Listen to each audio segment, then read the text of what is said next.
السلام علیکم ورحمۃ اللہ وبرکاتہ۔ حضرت قبلہ سوال یہ عرض ہے، اگر امام سنی اور عقیدہ ہو اور نماز جنازہ پڑھنے والے بھی سنی اور عقیدہ ہوں، بھولنے کی وجہ سے اگر وہ 5 تکبیریں پڑھا دے تو اس صورت میں نماز جنازے کا کیا حکم ہوگا؟ وعلیکم السلام ورحمۃ اللہ وبرکاتہ۔ اہل سنت اور چاروں ائمہ کے نزدیک نماز جنازہ کی 4 تکبیرات ہیں، اور چاروں تکبیرات جو ہیں یہ فرض ہیں۔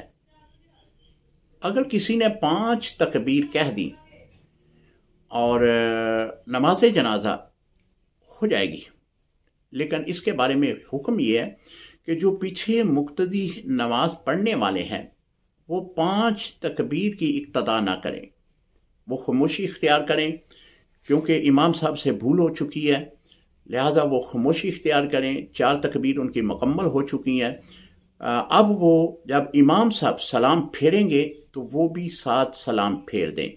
نماز جنازہ دوبارہ پڑھنے کی ضرورت نہیں ہے۔ یہی اہل سنت کا اور چاروں ائمہ کا عقیدہ ہے۔ اللہ کریم ہمیں مسئلہ سمجھنے کی توفیق عطا فرمائے۔